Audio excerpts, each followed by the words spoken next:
ఆదికాండము 8వ అధ్యాయము. దేవుడు నోవహును అతనితో కూడా ఓడలోనున్న సమస్త జంతువులను సమస్త పశువులను జ్ఞాపకం చేసుకొనెను. దేవుడు భూమి మీద వాయువు విసురున్నట్లు చేయుట వలన నీళ్లు తగ్గిపోయెను. అగాధ జలముల ఊటలను ఆకాశపు తూములను మూయబడెను. ఆకాశము నుండి కురియుచున్న ప్రచండ వర్షము నిలిచిపోయెను. అప్పుడు నీళ్లు భూమి మీద నుండి క్రమక్రమముగా తీసిపోవచ్చుండెను. 150 దినములైన తరువాత నీళ్లు తగ్గిపోగా 7వ నెల 17వ దినమున ఓడ అరారాతు కొండ మీద నిలిచెను. నీళ్లు 10వ నెల వరకు క్రమముగా తగ్గుచూ వచ్చెను. 10వ నెల మొదటి దినమున కొండల శిఖరములు కనబడెను. 40 దినములైన తరువాత నోవహు తాను చేసిన ఓడ కిటికీ తీసి ఒక కాకిని వెలుపలికి పోవిడిచెను. అది బయటకు వెళ్లి భూమి మీద నుండి నీళ్లు ఇంకిపోవు వరకు ఇటు అటు తిరుగుచుండెను. మరియు నీళ్లు నేల మీద నుండి తగ్గినవో లేదో చూచుటకు అతడు తన యొద్ద నుండి నల్ల పావురం ఒకటి వెలుపలికి పోవిడిచెను. నీళ్లు భూమి అంతటి మీద నున్నందున తన అరకాలు నిలుపుటకు దానికి స్థలము దొరకలేదు గనుక ఓడలోనున్న అతని యొద్దకు తిరిగి వచ్చెను. అప్పుడు అతడు చెయ్యి చాపి దాని పట్టుకుని ఓడలోనికి తీసుకొనెను. అతడు మరి 7 దినములు తాళి మరలా ఆ నల్ల పావురమును ఓడలో నుండి వెలుపలికి విడిచెను. సాయంకాలమున అది అతని యొద్దకు వచ్చినప్పుడు త్రుంచబడిన ఒలీవ చెట్టు ఆకు దాని నోట నుండెను గనుక నీళ్లు భూమి మీద నుండి తగ్గిపోయినని నోవహునకు తెలిసెను. అతడింకా మరి 7 దినములు తాళి ఆ పావురమును వెలుపలికి విడిచెను. ఆ తర్వాత అది అతని యొద్దకు తిరిగి రాలేదు. మరియు 601వ సంవత్సరము మొదటి నెల తొలి దినమున నీళ్లు భూమి మీద నుండి ఇంకిపోయెను. నోవహు ఓడ కప్పు తీసి చూచినప్పుడు నేల ఆరియుండెను. 2వ నెల 27వ దినమున భూమి ఎండియుండెను. అప్పుడు దేవుడు, నీవును నీతో కూడా నీ భార్యయు నీ కుమారులను నీ కోడండ్రును ఓడలో నుండి బయటికి రండి. పక్షులు పశువులు భూమి మీద ప్రాకు ప్రతి జాతి పురుగులు మొదలైన సమస్త శరీరులలో నీతో కూడానున్న ప్రతి జంతువును వెంటబెట్టుకుని వెలుపలికి రావలెను. అవి భూమి మీద బహుగా విస్తరించి భూమి మీద ఫలించి అభివృద్ధి పొందవలెనని నోవహుతో చెప్పెను. కాబట్టి నోవహును అతనితో కూడా అతని కుమారులను అతని భార్యయు అతని కోడండ్రును బయటికి వచ్చిరి. ప్రతి జంతువును ప్రాకు ప్రతి పురుగును ప్రతి పిట్టయు భూమి మీద సంచరించునవన్నీయు వాటి వాటి జాతుల చొప్పున ఆ ఓడలో నుండి బయటికి వచ్చును. అప్పుడు నోవహు యెహోవాకు బలిపీఠము కట్టి పవిత్ర పశువులన్నిటిలోనూ పవిత్ర పక్షులన్నిటిలోనూ కొన్ని తీసుకొని ఆ పీఠము మీద దహన బలి అర్పించెను. అప్పుడు యెహోవా ఇంపైన సువాసనను ఆఘ్రానించి ఇక మీదట నరులను బట్టి భూమిని మరలా శపించెను. ఎందుకనగా నరుల హృదయాలోచన వారి బాల్యం నుండి చెడ్డది. నేనిప్పుడు చేసిన ప్రకారముగా ఇకను సమస్త జీవులను సంహరింపను. భూమి నిలిచియున్నంత వరకు వెదకాలమును కోతకాలమును శీతోష్ణములను వేసవి శీతకాలములను రాత్రింబగళ్లను ఉండక మానవని తన హృదయములో అనుకొనెను. ఆదికాండము 9వ అధ్యాయము. మరియు దేవుడు నోవహును అతని కుమారులను ఆశీర్వదించి, మీరు ఫలించి అభివృద్ధి పొంది భూమిని నింపుడి. మీ భయమును మీ బెదరును అడవి జంతువులన్నిటికీ ఆకాశ పక్షులన్నిటికీ నేల మీద ప్రాకు ప్రతి పురుగుకును సముద్రపు చేపలన్నిటికీ కలుగును. అవి మీ చేతికి అప్పగింపబడి ఉన్నవి. ప్రాణము గల సమస్త చరములు మీకు ఆహారమగును. పచ్చని కూర మొక్కలనిచ్చినట్లు వాటిని మీకిచ్చియున్నాను. అయినను మాంసమును దాని రక్తముతో మీరు తినకూడదు. రక్తమే దాని ప్రాణము. మరియు మీకు ప్రాణమైన మీ రక్తమును గూర్చి విచారణ చేయుదును. దాని గూర్చి ప్రతి జంతువును నరులను విచారణ చేయుదును. ప్రతి నరుని ప్రాణమును గూర్చి వాని సహోదరుని విచారణ చేయుదును. నరుని రక్తము చిందించు వాని రక్తము నరుని వలననే చిందింపబడును. ఏలయనగా దేవుడు తన స్వరూపమందు నరుని చేసెను. మీరు ఫలించి అభివృద్ధి నొందుడి, మీరు భూమి మీద సమృద్ధిగా సంతానము కని విస్తరించుడని వారితో చెప్పెను. మరియు దేవుడు నోవహు అతని కుమారులతో, ఇదిగో నేను మీతోనూ మీ తదనంతరము మీ సంతానముతోనూ మీతో కూడానున్న ప్రతి జీవితోనూ, పక్షులేమి పశువులేమి, మీతో కూడా సమస్తమైన భూజంతువులేమి, ఓడలో నుండి బయటకు వచ్చిన సమస్త భూజంతువులతోనూ నా నిబంధన స్థిరపరచుచున్నాను. నేను మీతో నా నిబంధన స్థిరపరచుదును. సమస్త శరీరులు ప్రవాహ జలముల వలన ఇకను లయపరచబడరు. భూమిని నాశనం చేయుటకు ఇకను జల ప్రవాహము కలగదని పలికెను. మరియు దేవుడు నాకును మీకును మీతో కూడానున్న సమస్త జీవరాశులకును మధ్య నేను తరతరములకు ఏర్పరచుచున్న నిబంధనకు గుర్తు ఇదే.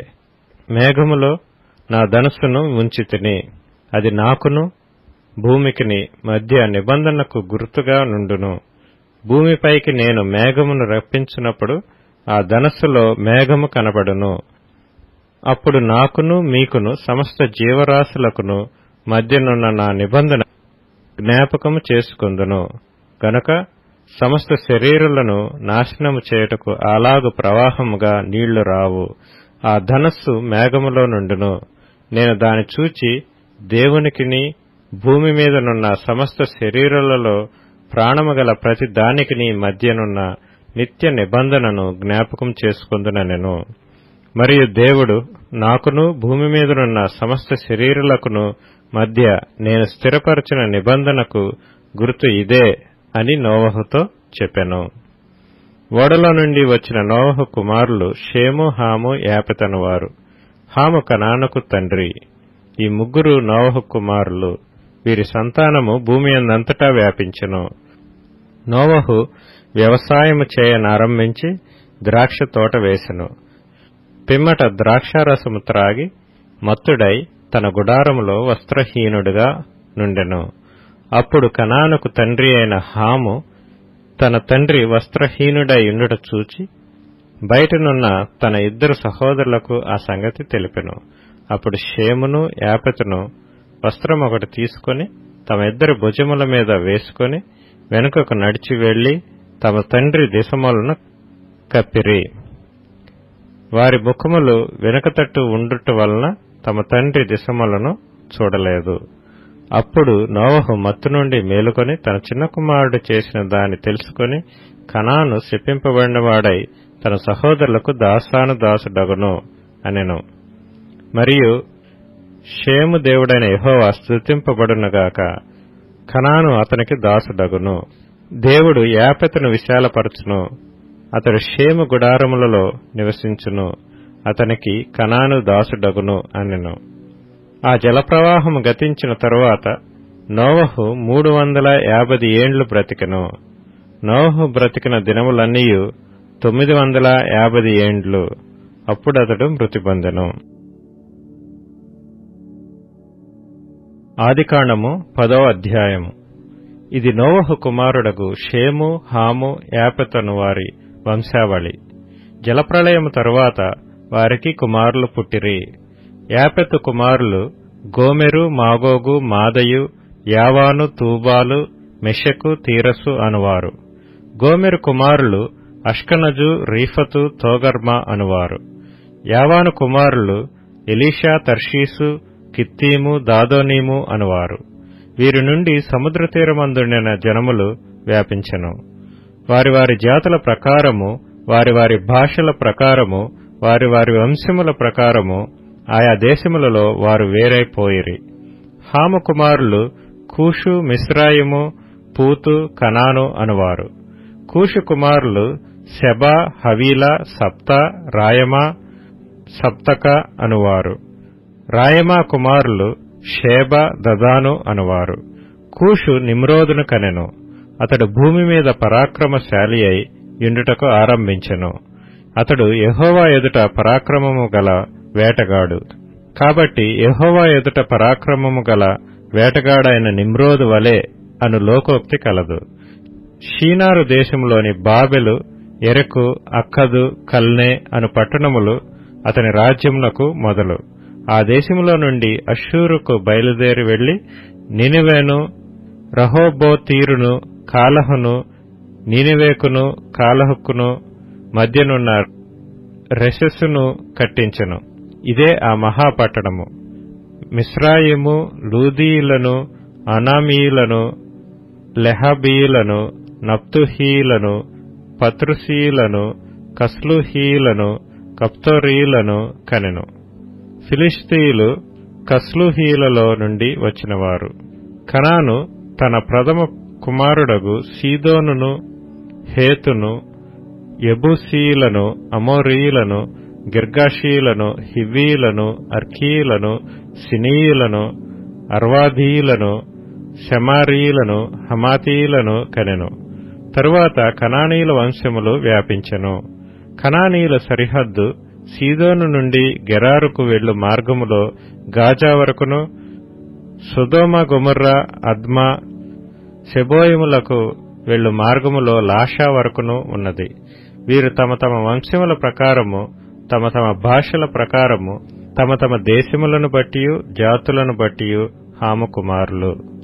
మరియు ఏబెరు యొక్క కుమారులందరికీ పితరుడును పెద్దవాడైన యాపెతు సహోదరుడునగు షేముకు కూడా సంతానం పుట్టెను. షేము కుమారులు ఏలాము, అష్షూరు, అర్పక్షదు, లూదు, అరాము అనువారు. అరాము కుమారులు ఊజు, హూలు, గెతెరు, మాషను అనువారు. అర్పక్షదు షేలహును కనెను. షేలహు ఏబెరును కనెను. ఏబెరుకు 2 కుమారులు పుట్టిరి. వారిలో ఒకని పేరు పెలగు. ఏలయనగా అతని దినములలో భూమి దేశములుగా విభాగింపబడెను. అతని సహోదరుని పేరు యొక్తాను.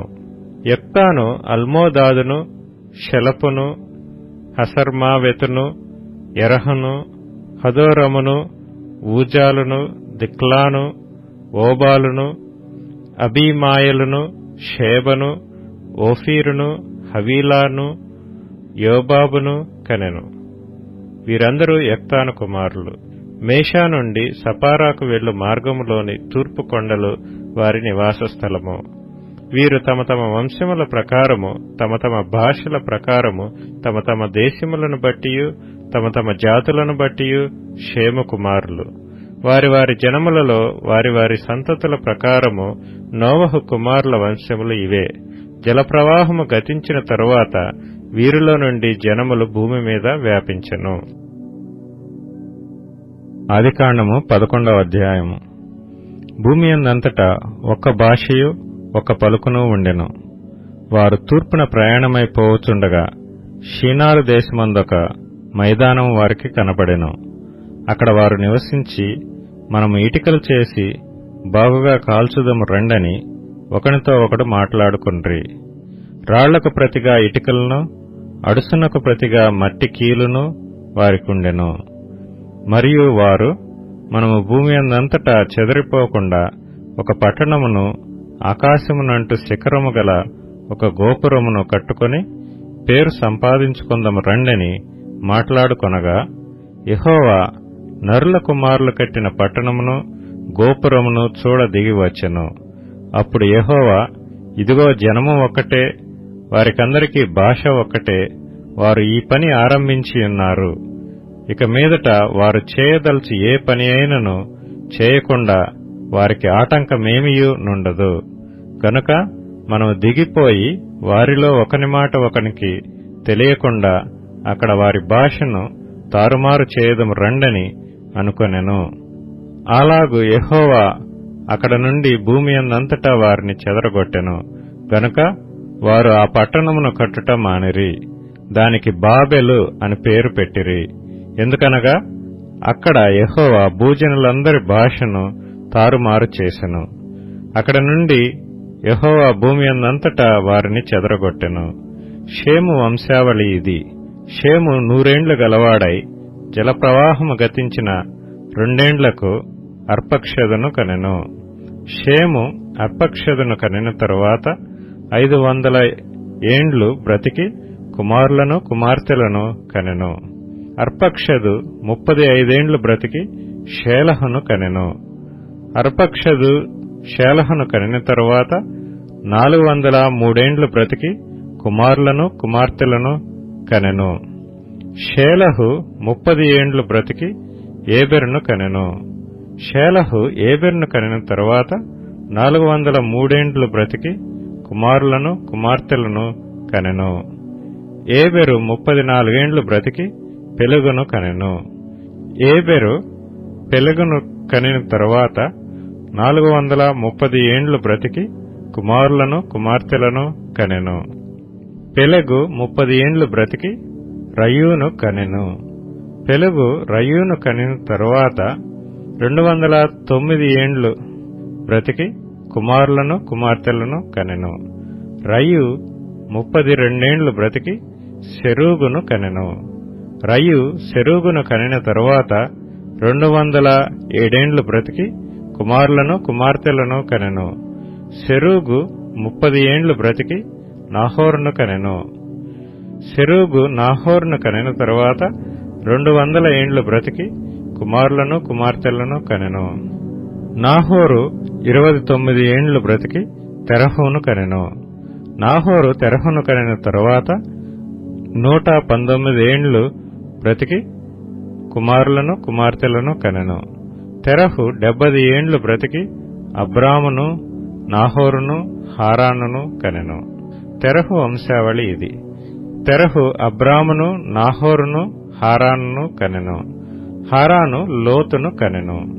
హారాను తాను పుట్టిన దేశమందలి కల్దీయుల ఊరను పట్టణంలో తన తండ్రి అయిన తెరహు కంటే ముందుగా మృతి పొందెను.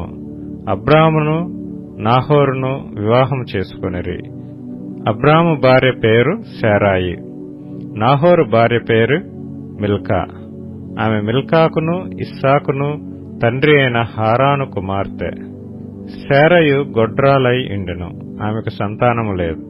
తెరహు తన కుమారుడగు అబ్రామును తన కుమారుని కుమారుడు అనగా హారాను కుమారుడగు లోతును తన కుమారుడగు అబ్రాము భార్య అయిన శారాయు అను తన కోడల్ని తీసుకొని కనానుకు వెళ్ళుటకు కల్దీల ఊరను పట్టణంలో నుండి వారితో కూడా బయలుదేరి హారాను మట్టుకు వచ్చి అక్కడ నివసించిరి. తెరహు బ్రతికిన దినములు 205 తెరహు హారానులో మృతి పొందెను.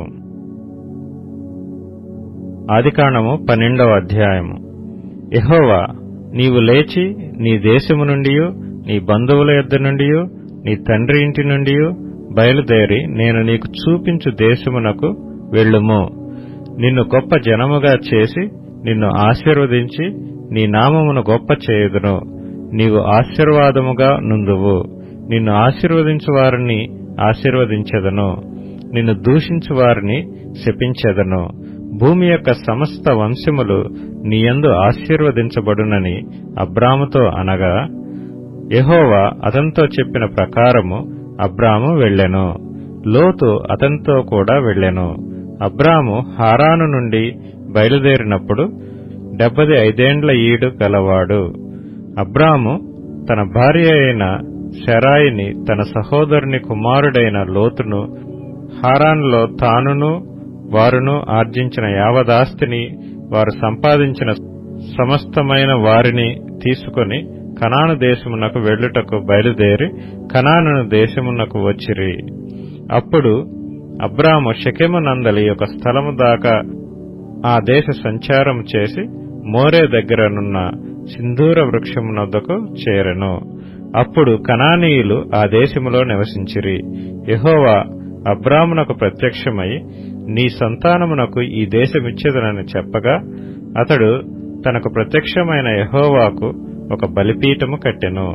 అక్కడి నుండి అతడు బయలుదేరి బేతెలకు తూర్పుననున్న కొండకు చేరి, పడమటనున్న బేతెలునకును తూర్పుననున్న హాయికిని మధ్యను గుడారము వేసి అక్కడ యెహోవాకు బలిపీఠము కట్టి యెహోవా నామమున ప్రార్థన చేసెను. అబ్రాము ఇంకా ప్రయాణము చేయుచు దక్షిణ దిక్కుకు వెళ్ళెను. అప్పుడు ఆ దేశములో కరువు వచ్చెను. ఆ దేశములో కరువు భారముగా నున్నందున అబ్రాము ఐగుప్తు దేశములో నివసించుటకు అక్కడికి వెళ్ళెను. అతడు ఐగుప్తులో ప్రవేశించుటకు సమీపించినప్పుడు అతడు తన భార్య అయిన శారాయితో, ఇదిగో నీవు చక్కని దానివని ఎరుగుదును. ఐగుప్తీయులు నిన్ను చూచి ఈమె అతని భార్య అని చెప్పి నన్ను చంపి నిన్ను బ్రతకనిచ్చెదరు. నీ వలన నాకు మేలు కలుగునట్లును నిన్ను బట్టి నేను బ్రతుకున్నట్లును నీవు నా సహోదరువని దయచేసి చెప్పుమనెను. అబ్రాము ఐగుప్తులో చేరినప్పుడు ఐగుప్తీయులు ఆ స్త్రీ మిక్కిలి సౌందర్యవతి అయి ఉండుట చూచిరి. ఫరో యొక్క అధిపతులు ఆమెను చూచి ఫరో ఎదుట ఆమెను పొగిడిరి గనుక ఆ స్త్రీ ఫరో ఇంటికి తేబడెను. అతడు ఆమెను బట్టి అబ్రామునకు మేలు చేసెను. అందువలన అతనికి గొర్రెలు, గొడ్లు, మగ గాడిదలు, దాసులు, పనికత్తెలు, ఆడుగాడిదలు, ఒంటెలు ఇయ్యబడెను. అయితే యెహోవా అబ్రాము భార్య అయిన శారాయిని బట్టి ఫరోను అతని ఇంటివారిని మహావేదనల చేత బాధించెను. అప్పుడు ఫరో అబ్రామును పిలిపించి, నీవు నాకు చేసినది ఏమిటి? ఈమె నీ భార్య అని నాకెందుకు తెలపలేదు? ఈమె నా సహోదరి అని ఎలా చెప్పితివి? నేనామెను నా భార్యగా చేసుకొందునేమో. అయితేనేమి, ఇదిగో నీ భార్య, ఈమెను తీసుకుని పొమ్మని చెప్పెను. మరియు ఫరో అతని విషయమై తన జనులకు ఆజ్ఞాపించినందున వారు అతనిని, అతని భార్యను, అతనికి కలిగిన సమస్తమును పంపివేసిరి. ఆదికాండము 13వ అధ్యాయము. అబ్రాము తనకు కలిగిన సమస్తమును, తన భార్యను, తనతో కూడానున్న లోతును వెంటబెట్టుకుని ఐగుప్తులో నుండి నెగెబుకు వెళ్ళెను. అబ్రాము వెండి బంగారము పశువులు కలిగి బహు ధనవంతుడై ఉండెను. అతడు ప్రయాణము చేయొచ్చు దక్షిణము నుండి బేతెలు వరకు, అనగా బేతెలుకును హాయికిని మధ్య తన గుడారము మొదట ఉండిన స్థలము వరకు వెళ్లి తాను మొదట బలిపీఠము కట్టిన చోట చేరెను. అక్కడ అబ్రాము యెహోవా నామమున ప్రార్థన చేసెను. అబ్రాముతో కూడా వెళ్లిన లోతుకును గొర్రెలు, గొడ్లు, గుడారములు ఉండెను గనుక వారు కలిసి నివసించుటకు ఆ ప్రదేశము చాలకపోయెను. ఎందుకనగా వారి ఆస్తి వారు కలిసి నివసించలేనంత విస్తారమై ఉండెను. అప్పుడు అబ్రాము పశువుల కాపరులకును లోతు పశువుల కాపరులకును కలహము పుట్టెను. ఆ కాలమందు కనానీయులు, పెరిజ్జీయులు ఆ దేశంలో కాపురముండిరి. కాబట్టి అబ్రాము, మనము బంధువులము గనుక నాకును నీకును, నా పశువుల కాపరులకును నీ పశువుల కాపరులకును కలహముండకూడదు. ఈ దేశమంతయు నీ ఎదుట నున్నది కదా, దయచేసి నన్ను విడిచి వేరుగా నుండుము.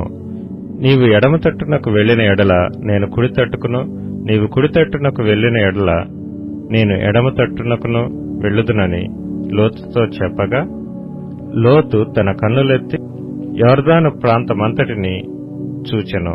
యెహోవా సొదొమ గొమొర్రా అను పట్టణములను నాశనము చేయక ముందు సోయరుకు వచ్చు వరకు అదంతయు యెహోవా తోట వలెను ఐగుప్తు దేశం వలెను నీళ్లు పారు దేశమై ఉండెను.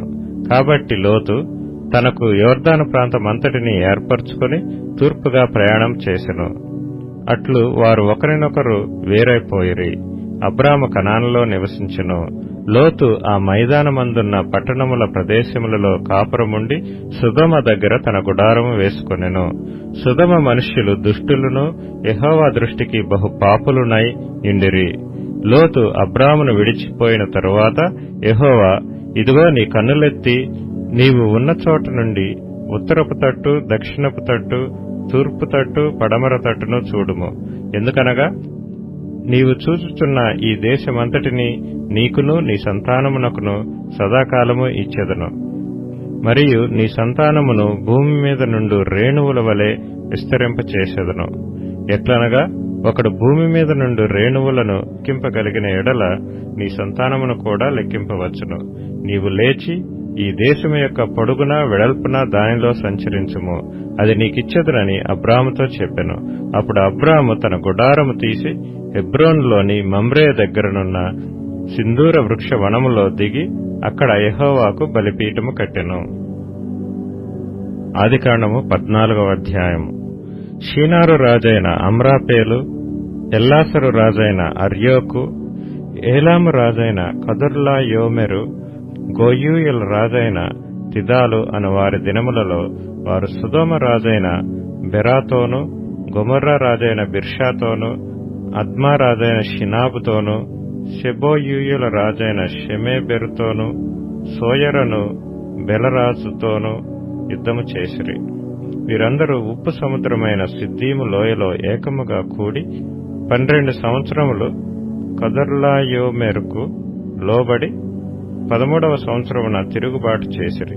14వ సంవత్సరమున కదర్లాయోమెరును అతనితో కూడానున్న రాజులను వచ్చి అస్తారోత్ కర్నాయిములో రెఫాయీయులను, హాములో జూజీయులను, షావే కిర్యతాయిము మైదానములో ఏమీలను కొట్టిరి.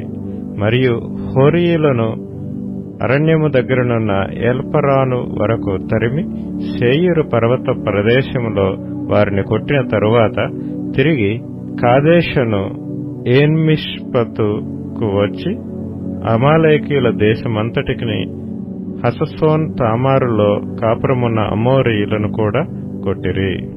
అప్పుడు సొదొమ రాజును, గొమొర్రా రాజును, అద్మా రాజును, సెబోయూము రాజును, సోయరను బెలరాజును బయలుదేరి సిద్దీము లోయలో వారితో, అనగా ఏలాము రాజైన కదొర్లాయోమెరు, గోయూయుల రాజైన తిదాలు, షీనారు రాజైన అమ్రాపేలు, ఎల్లాసరు రాజైన అర్యోకు అను నలుగురితో ఆ 5 రాజులు యుద్ధము చేసిరి.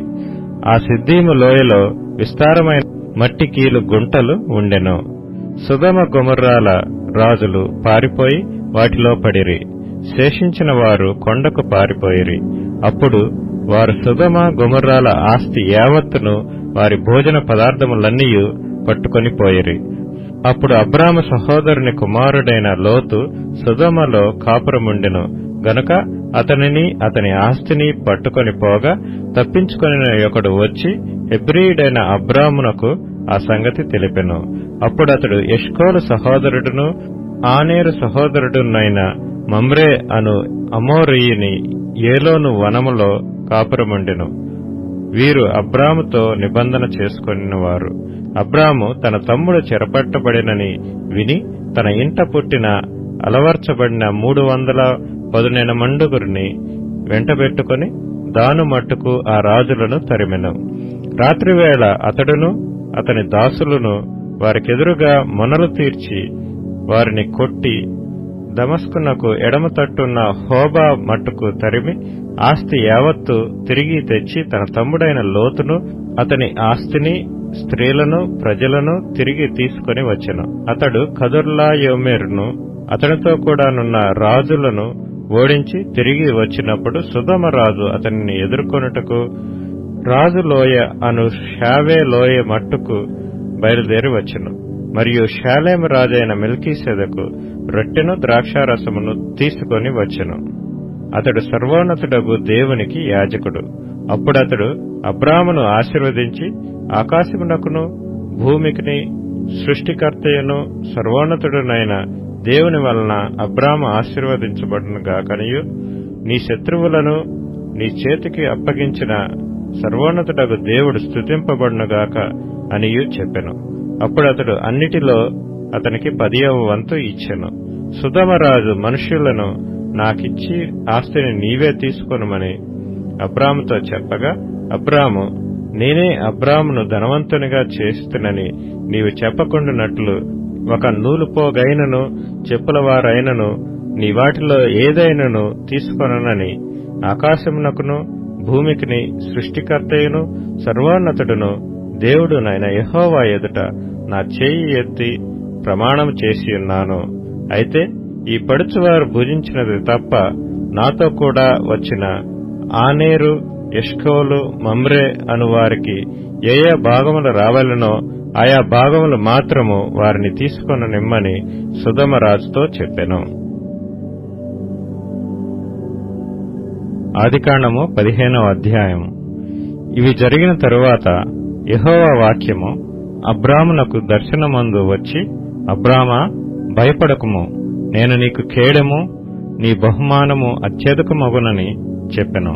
అందుకు అబ్రాము, ప్రభువైన యెహోవా నాకేమి ఇచ్చిననేమి? నేను సంతానము లేనివాడనైపోవచ్చున్నానే. దమస్కు ఎలియేజరే నా ఇంటి ఆస్తికర్తయగును గదా. మరియు అబ్రాము, ఇదిగో నీవు నాకు సంతానమియ్యలేదు గనుక నా పరివారములో ఒకడు నాకు వారసుడగునని చెప్పగా, యెహోవా వాక్యము అతని యొద్దకు వచ్చి, ఇతడు నీకు వారసుడు కాడు, నీ గర్భవాసమున పుట్టబోచున్నవాడు నీకు వారసుడగునని చెప్పెను. మరియు ఆయన వెలుపలికి అతన్ని తీసుకుని వచ్చి, నీవు ఆకాశము వైపు తేరిచూచి నక్షత్రములను లెక్కించుటకు నీ చేతనైతే లెక్కించుమని చెప్పి, నీ సంతానము అలాగవునని చెప్పెను. అతడు యెహోవాను నమ్మెను. ఆయన అది అతనికి నీతిగా ఎంచెను. మరియు ఆయన, నీవు ఈ దేశమును స్వతంత్రించుకున్నట్లు దాన్ని నీకిచ్చుటకు కల్దీల ఊరను పట్టణములో నుండి నిన్ను యువతలకు తీసుకుని వచ్చిన యెహోవాను నేనే అని చెప్పినప్పుడు, అతడు ప్రభువైన యెహోవా, నేను దీన్ని స్వతంత్రించుకొనేదనని నాకెట్లు తెలియననగా, ఆయన 3 ఏండ్ల పెయ్యను, 3 ఏండ్ల మేకను, 3 ఏండ్ల పొట్టేలును, ఒక తెల్ల గువ్వను, ఒక పావురపు పిల్లను నా యొద్దకు తెమ్మని అతనితో చెప్పెను. అతడు అవన్నీ తీసుకొని వాటిని నడుమకు ఖండించి దేని ఖండమును దాని ఖండమునకు ఎదురుగా నుంచెను. పక్షులను అతడు ఖండింపలేదు. గద్దలు ఆ కళేబరముల మీద వాలినప్పుడు అబ్రాము వాటిని తోలివేసెను. ప్రొద్దుగ్రుంకపోయినప్పుడు అబ్రామునకు గాఢ నిద్ర పట్టెను. భయంకరమైన కటిక చీకటి అతని కమ్మగా, ఆయన, నీ సంతతి వారు తమది కాని పరదేశమందు నివసించి ఆ దేశపు వారికి దాసులుగా నుందురు. వారు 400 ఏండ్లు వీరిని శ్రమ పెట్టుదురు. వీరు ఎవరికి దాసులవుదురో ఆ జనమునకు నేనే తీర్పు తీర్చుదును. తరువాత వారు మిక్కిలి ఆస్తితో బయలుదేరి వచ్చెదరు. నీవు క్షేమముగా నీ పితరుల యొద్దకు పోయెదవు. మంచి వృద్ధాప్యమందు పాతి పెట్టబడదువు. అమోరీయుల అక్రమము ఇంకనూ సంపూర్ణము కాలేదు కనుక నీ 4వ తరం వారు ఇక్కడికి మరలా వచ్చెదరని నిశ్చయముగా తెలుసుకొనుమని అబ్రాముతో చెప్పెను. మరియు ప్రొద్దుగ్రుంకి కటిక చీకటి పడినప్పుడు రాజుచున్న పొయ్యియు అగ్ని జ్వాలయు కనబడి ఆ ఖండముల మధ్య నడిచిపోయెను. ఆ దినమందే యెహోవా ఐగుప్తు నది మొదలుకొని గొప్ప నది అయిన యూఫ్రటీసు నది వరకు ఆ దేశమును, అనగా కేనీయులను, కనిజ్జీయులను, కద్మోనీయులను, హిత్తీయులను, పెరిజ్జీయులను, రెఫాయీయులను, అమోరీయులను, కనానీయులను, గిర్గాషీయులను, యెబూసీయులను నీ సంతానమునకిచ్చియున్నానని అబ్రాముతో నిబంధన చేసెను.